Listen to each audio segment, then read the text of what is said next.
Everyone, welcome back to channel. In this video we are going to discuss your chapter number 3, the world of numbers, exercise 3.3 class 9 maths. तो हमने पिछली video में exercise 3.2 करी थी आपकी।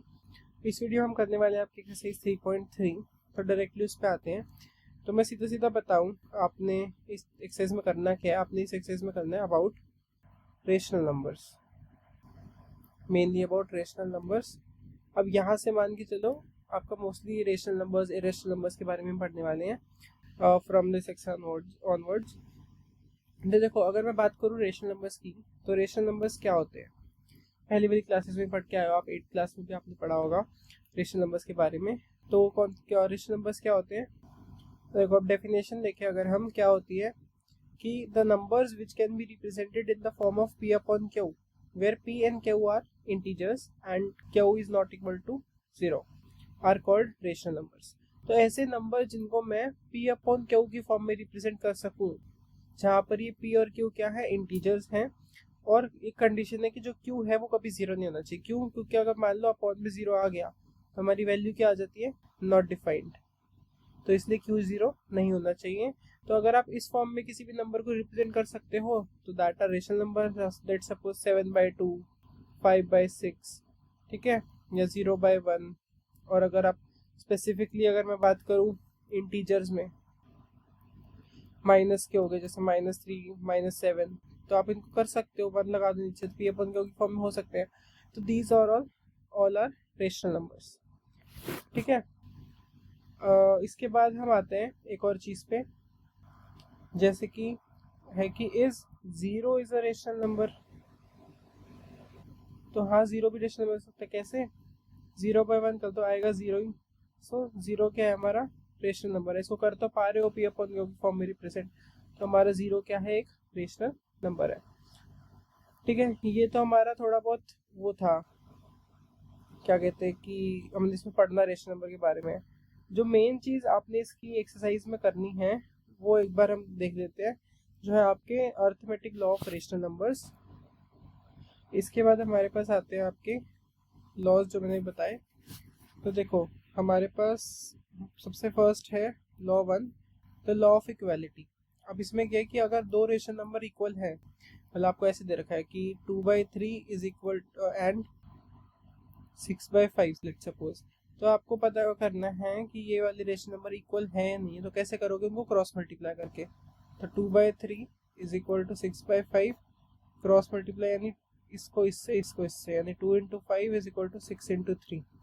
अब ये आया 2 5 ज़ा 10 और 6 3 ज़ा 18, तो ये इक्वल नहीं आए, तो यानी these are not equal rational numbers, ठीक है। फिर सेकेंड लॉ आता है एडिशन और सब्ट्रैक्शन के लिए, कि अगर आपको दो रेशनल नंबर्स को ऐड करना होगा तो आपके लिए उस कंडीशन क्या है कि उनका जो बेस है that should be same. Plus करने के लिए अगर बेस सेम नहीं है तो उसको बनाओ। वो कैसे बनाना है वो हम क्वेश्चंस में देखेंगे। लेट्स सपोज आपका 2/3 है प्लस 6/3 है, तो 3 एलसीएम लेके 2 + 6 हो जाएगा।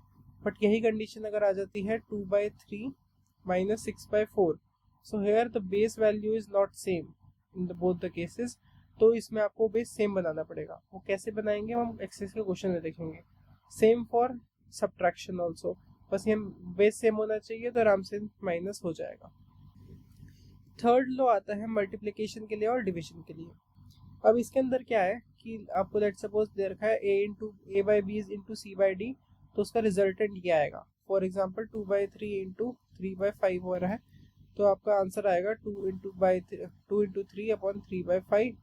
इसको सिर्फ मल्टीप्लाई करके लिख देना, 3 2 6, 3 5 15, ये आंसर हो जाएगा। सिमिलरली फॉर डिवीजन, अगर a/b डिवाइड c/d है तो आपको इसको मल्टीप्लिकेशन में कन्वर्ट करने के लिए आपको सिर्फ इसको उल्टा करना होगा, यानी d/c हो जाएगा, और उसके बाद आपको मल्टीप्लिकेशन का रूल पता है, ठीक है। दिस वर 3 लॉज जो आपको काम आएंगे भी एक्सरसाइज में।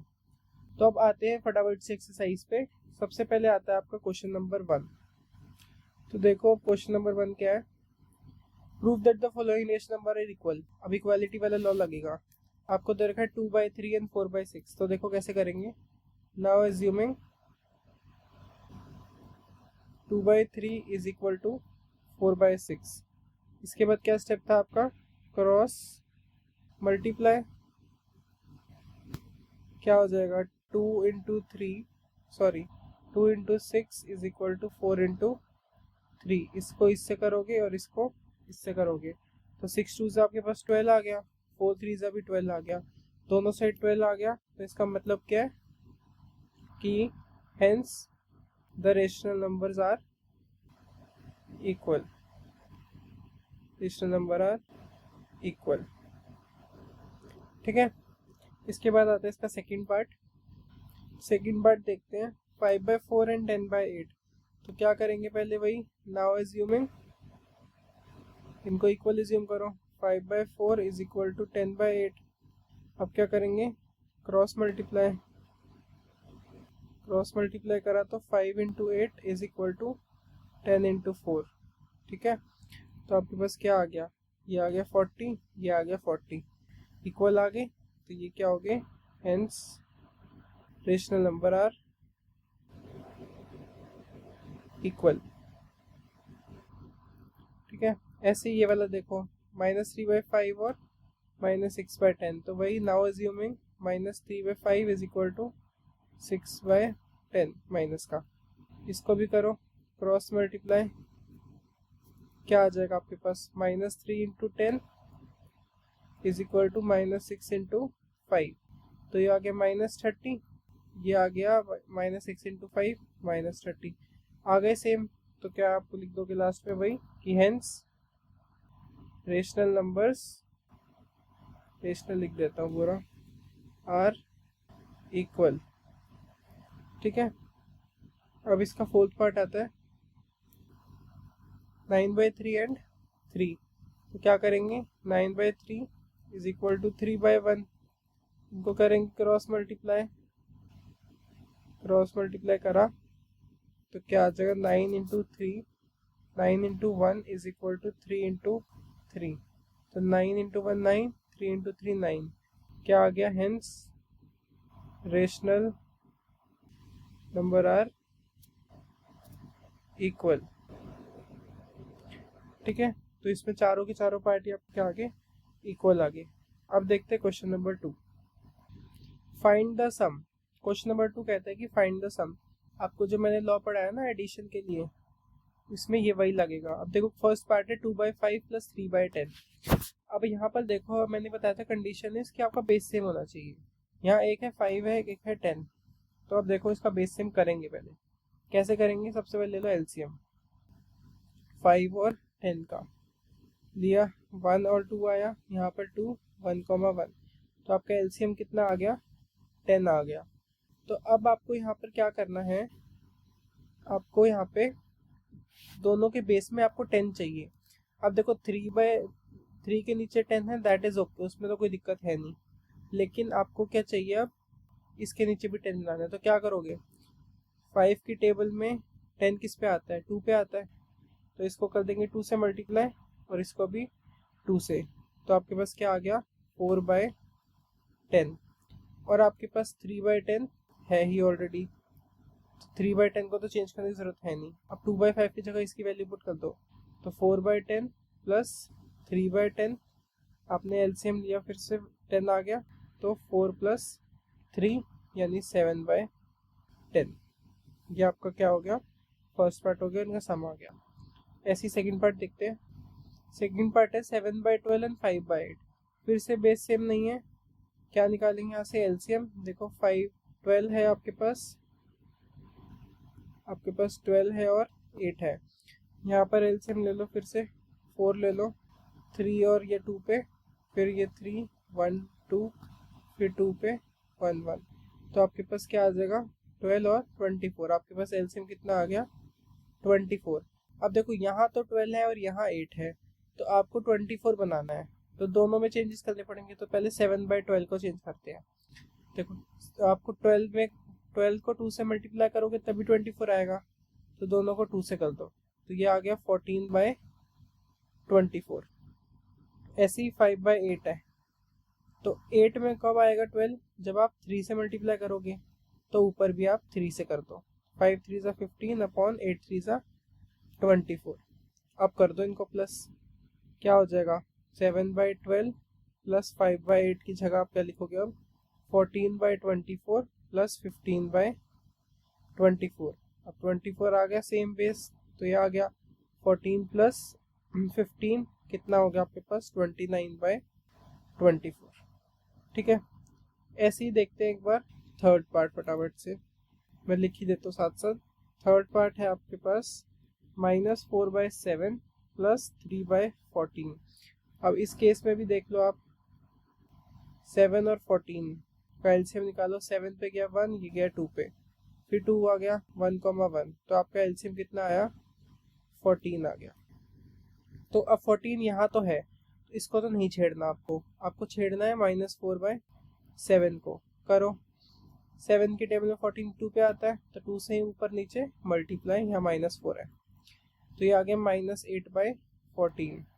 बस सिंपली पुट कर दो, -8/14 प्लस 3/14 क्या आ जाएगा 14 एलसीएम, तो -8 प्लस 3 यानी -5/14। क्या आ गया आपका आंसर। अब चलते क्वेश्चन नंबर 3 पे। Find the difference. Question number 3 कहता है अब डिफरेंस निकालो। अब क्या करनी है, हमने सब्ट्रैक्शन करनी है।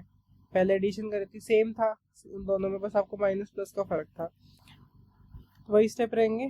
पहले देखो बेस इनके सेम नहीं है, तो निकालोगे एलसीएम। किस पे जाएगा ये, 2 से कट लो तो 3 और 2 पे, फिर 3 पे 1 2, फिर 2 पे 1 1। क्या आ गया आपके पास 6 और 12, तो एलसीएम आ गया आपके पास 12। अब आपको 12 बनाना है इन दोनों में, तो पहले 5/6 पे बनाते हैं। 12 6 की टेबल में किस पे आता है 2 पे, तो 2 से मल्टीप्लाई कर दो, तो ये आ गया 10/12। ऐसे ही 1/4 है, 4 की टेबल में 12 आता है 3 पे, तो ऊपर नीचे 3 से मल्टीप्लाई कर दो, तो आपके पास आ गया 3/12। ठीक है, अब इसको पुट कर दो, क्या आ जाएगा 10/12 माइनस 3/12। 12 लिया एलसीएम, 10 - 3, 10 - 3 करो तो 7/12 आपके पास आंसर आ जाएगा। ऐसे ही देखो सेकंड पार्ट है, 8 और 4 है, सेम नहीं है। देखा एलसीएम लिया, 4 है 8 सॉरी 2,1, ये आ गया 2 पे 1,1, तो आपके पास एलसीएम क्या आ गया 8 आ गया। 8 आ गया, तो 8 यहाँ ऑलरेडी है, तो इसको तो छेड़ने की ज़रूरत नहीं है। हम किसको छेड़ेंगे 3/4 को छेड़ो इसको। आपके पास इसको 2 से मल्टीप्लाई कर दोगे 8, क्योंकि 4 2 पे आता है, ये आपके पास 2 से ऊपर नीचे मल्टीप्लाई, तो 3 2 6 4 2 8, ये आ गया 6/8। 8 नीचे आ गया, फिर 11 - 6 आपके पास कितना आ गया 5/8। ऐसी थर्ड पार्ट है, फटाफट से देखो, बेस सेम नहीं है तो सीधा कर दो 9,3, 3 पे गया ये 3,1, फिर 3 पे गया 1,1, तो एलसीएम कितना आ गया आपके पास 9 आ गया। 9 इस पे है ऑलरेडी, मत छेड़ो इसको। छेड़ेंगे -2/3 को, तो क्या आ जाएगा 3 की टेबल में 9 किस पे आता है 3 पे आता है, तो ऊपर नीचे 3 से मल्टीप्लाई, -2 × 3 -6/9, तो -7/9 इसकी जगह पे रख दो आप, -6/9, एक माइनस ऑलरेडी है और ये -6/9, तो आपका क्या हो जाएगा, ये माइनस माइनस प्लस हो जाएगा। पहले चलो लिख देते हैं कि आपके पास हो जाएगा -7/9 प्लस 6/9, यहाँ 9 एलसीएम आ गया, तो -7 + 6 यानी -1/9 आपके पास आंसर आ जाएगा। ये था आपका क्वेश्चन नंबर 3। अब चलते क्वेश्चन नंबर 4 पे। अब हमारे पास देखो क्या आएगा, प्रोडक्ट निकालना है। अब फाइंड द प्रोडक्ट। तो प्रोडक्ट अभी बताया रूल उसका क्या था आपके पास, अगर A/B × C/D हो तो क्या करोगे, ऐसे था ना, रुको मैं लिख के दिखा देता हूँ। A/B × C/D क्या करोगे, A × C/B/D। सेम यहाँ पर है, कर दो 2/3/3/10, तो आपके पास क्या आ जाएगा 2 3 6, 3 ये क्या आ गया 30। ठीक है, इसको काटना है तो काट दो, ये कट गया आपके पास, 3 की टेबल से काट दिया तो 2/10 1/5। ठीक है, नेक्स्ट पार्ट देखते हैं फटाफट से। 7/11 एंड 5/8, तो इसको भी इस वाली फॉर्म में लिख लो, 7 × 5/11 × 8, तो आपके पास क्या आ गया 35/88। ठीक है, ऐसे ही थर्ड पार्ट है। थर्ड पार्ट में देखो -4/5 इंटू 5 अपॉन 7 इंटू 14, तो क्या आ जाएगा -4 इंटू 5 क्या आ जाएगा आपके पास माइनस का 20 अपॉन में आपके पास है 7 इंटू 14, इसको मल्टीप्लाई कर देंगे तो 98 इसका ही, तो कट करोगे तो -10/49। ठीक है, ये आपका था क्वेश्चन नंबर 4। अब आते हैं क्वेश्चन नंबर 5 पे। अब हमारा रूल क्या है क्वेश्चन वाले के लिए? अब क्वेश्चन की find the question. First part देखो 2/3 डिवाइड 3/10, तो मैंने क्या कहा था डिवाइड को मल्टीप्लाई में करने के लिए इसको कर दो उल्टा, तो हो जाएगा 10/3। फिर मल्टीप्लिकेशन का रूल 2 इंटू 10/3 इंटू 3 क्या आ जाएगा आपके पास 20/9। ठीक है, ऐसी सेकेंड पार्ट है 7/11 डिवाइड 5/8, तो क्या करो मल्टीप्लाई बनाने के लिए इसको उल्टा कर दो, क्या आ जाएगा 7 इंटू 8/11 इंटू 5, इसको करो आप मल्टीप्लाई, क्या आ जाएगा 56/55। ऐसे ही इसमें करो थर्ड पार्ट में -4/7 डिवाइड को मल्टीप्लाई करोगे तो 14/5, तो -4 इंटू 14/7 इंटू 5, तो आपके पास आंसर क्या आ जाएगा? इसको कट भी कर सकते हो, ये गया 2 पे, तो -4 इंटू 2 8 अपॉन 5। ठीक है, ये था आपका क्वेश्चन नंबर 5। अब चलते क्वेश्चन नंबर 6 पे। अब क्वेश्चन नंबर 6 कहता है कि show that 1/2 plus 3/4 into 8/3 is equal to this. अब ये क्या है हमारा, इसमें क्वेश्चन को हमें शो करना है कि ये वाली साइड है इसकी इक्वल। तो आपको जब ऐसे शो करना हो कि this is equal to this, तो मतलब आपको दोनों साइड का आंसर सेम लाना है। दैट मीन्स आपको शो करना है कि LHS किसके इक्वल हो, RHS के। अभी क्वेश्चन नंबर 6 में क्या है 1/2 प्लस 3/4 इंटू 8/3, तो पहले मैं क्या उठा रहा हूँ LHS को उठा रहा हूँ, क्या आएगा 1/2 प्लस 3/4 इंटू 8/3। अब देखो इसको आप जैसे आपने अभी तक क्वेश्चन वाले करे हैं क्वेश्चन वैसे ही करने हैं जो प्लस वाले करे हैं। पहले देखो प्लस करना है, बेस सेम नहीं है तो पहले बेस सेम करेंगे, तो आपके पास क्या आ जाएगा LCM ऑफ 2 and 4 कितना आ जाएगा आपके पास 4, तो 1/2 क्या बन जाएगा 2 की टेबल में 4 किस पे आता है 2 पे ही आता है, तो इंटू 2 हो जाएगा 2/4 हो गया।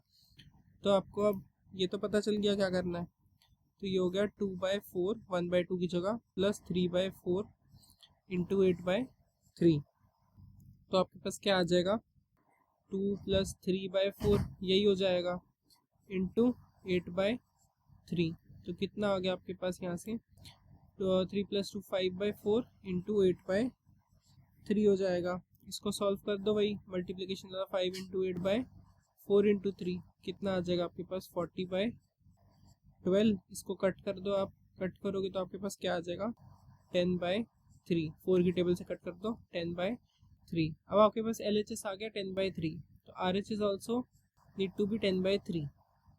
तो RHS क्या आ जाए आपके पास RHS है क्या 1/2 इंटू 8/3 प्लस 3/4 इंटू 8/3। तो देखो कैसे करेंगे, वही मल्टीप्लाई करो इसको, तो ये क्या आ जाएगा 8/6 प्लस ये कितना आ जाएगा 24/12। अब वही चीज़ है, इसका क्या, इसको काट भी सकते हो, नहीं तो फिर बेस सेम बनाओगे, काटना है काट दो इसको 2 पे, तो क्या आ जाएगा 8/6 प्लस 2 अपॉन में है 1। ठीक है, इसके बाद फिर से वही सेम बनाओगे, या तो इस वैसे ही और भी कट सकता है, हम ऐसे ही कर लेते छोड़ो 6 8 + 2 कितना हो गया 6 पे गया नहीं है, तो हमारा ये 12, तो ये आ गया 20/6, इसको कट करो तो 10/3, ये आपका हो गया आंसर। तो देखो LHS भी 10/3 RHS भी 10/3, तो आपको क्या आ गया LHS is equal to RHS, hence showed कि आपने इक्वल शो कर दिया। इसके बाद आता है आपके पास क्वेश्चन नंबर 7। क्वेश्चन नंबर 7 है सिंप्लीफाई यूजिंग डिस्ट्रीब्यूटिव प्रॉपर्टी। तो देखो मैं यही चीज़ बतानी थी मेन, जो हमने स्टार्टिंग में नहीं बताई, दैट इज डिस्ट्रीब्यूटिव प्रॉपर्टी। अब डिस्ट्रीब्यूटिव प्रॉपर्टी क्या होती है, देखो डिस्ट्रीब्यूटिव प्रॉपर्टी इज जस्ट आप इसको जो आपको स्टार्टिंग में नंबर दे रखा था, ये जस्ट आप उसको डिस्ट्रीब्यूट करते हो हर एक नंबर के साथ। लाइक अगर आपके पास p है जो अंदर q प्लस r से मल्टीप्लाई होना है, तो you just simply distribute that number with both, तो P Q plus P R. Similarly यहाँ पर डिस्ट्रीब्यूटिव प्रॉपर्टी क्या लगाओ, कैसे करोगे, 7/9 मल्टीप्लाई 6/7 माइनस 7/9 मल्टीप्लाई 3/4। सिंपली यहाँ आप क्या कर रहे हो, आप अपनी डिस्ट्रीब्यूटिव प्रॉपर्टी अप्लाई कर रहे हो, ठीक है। अब ऐसे ही करो, इसको आगे सॉल्व क्या हो जाएगा, आपके पास आ जाएगा ये, देखो यहाँ से भाई मल्टीप्लिकेशन वाली चीज़ आ गई, 7 × 6 अपॉन 9 × 7 माइनस 7 × 3 अपॉन 9 × 4।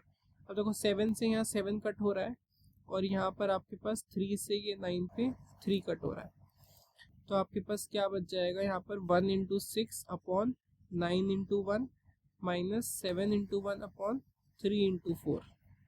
तो आपके पास सिंपली क्या आ जाएगा, 6/9 माइनस 7/12, ये आपके पास आ गया। अब क्या करोगे, इसको सब्ट्रैक्ट करोगे।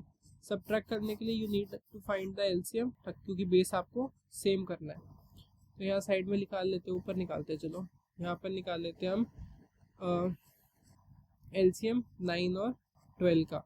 तो कैसे निकालेंगे, 3 पे कर लो, 3 पे गया ये 4 पे, फिर 3 पे गया 1 4, फिर 4 पे गया 1 1। तो आपके पास एलसीएम कितना आ गया इसका, आपके पास आ गया 3 × 3 9, 9 4 36, आपके पास आ गया 36 आ गया इसका एलसीएम। तो अब 6/9 में चेंज कैसे करोगे, 9 की टेबल में 36 आता है 4 पे, तो 4 से ऊपर मल्टीप्लाई नीचे मल्टीप्लाई, तो आपके पास ये कितना आ गया 24/36। ऐसे ही आप क्या करोगे, 7/12 है, तो 12 की टेबल में 36 इस पे आएगा आपके पास 3 पे, तो ऊपर भी 3 से मल्टीप्लाई नीचे भी 3 से, तो आ गया 21/36। अब ऐसे ही हम क्या कर देंगे, इसे पुट कर देंगे, 24/36 माइनस 21/36, तो आपके पास 36 एलसीएम, 24 माइनस 21 कितना आ गया आपके पास 3/36। इसको 3 की टेबल से अगर कट कर दे तो 1/12। ये आपके पास क्या आ गया, आप सिंप्लीफाई कर दिया इसको आपने बाय यूजिंग डिस्ट्रीब्यूटिव प्रॉपर्टी। अब देखते हैं क्वेश्चन नंबर 8। क्वेश्चन नंबर 8 आता है, find the rational number x such that 5/6 x + 3 5 और 5/6 + 1/2। तो हमें अब निकालना है रेशनल नंबर x, ये जो x है ना ये, तो कैसे निकालेंगे, आपको इसमें भी LHS और RHS दे रखा है, तो हम पहले उठाते हैं LHS, left hand side. Left hand side की आपके पास 5/6 x + 3/5, फिर से इसको क्या करेंगे, वही डिस्ट्रीब्यूट करो डिस्ट्रीब्यूटिव प्रॉपर्टी से, तो 5/6 × x प्लस 5/6 × 3/5, तो कितना आ गया आपके पास 5/6x प्लस, अगर इसको हम थोड़ा सॉल्व करेंगे 5 से 5 कट जाएगा, 3 से आपको 2 पे कट जाएगा, तो क्या आ जाएगा 1/2। तो अगर आप ध्यान से देखो, आपको जो LHS आया, RHS भी क्या था आपके पास 5/6x प्लस 1/2, यही था। That means hence LHS is equal to RHS and this is an identity true for all values of x। इसका मतलब क्या है कि हमने LHS RHS को दिखा दिया, दैट मीन्स जो ये एक आइडेंटिटी बन गई, मतलब यहाँ पर x की आप कोई भी वैल्यू पुट कर सकते हो, वो क्या हो जाएगी आपकी रेशनल नंबर आएगी। With this we have completed your exercise 3.3. अब next वीडियो में हम करेंगे exercise 3.4. Till then, thank you for watching, and if you like, share, subscribe and press the bell icon for more updates, and don't forget to like the video.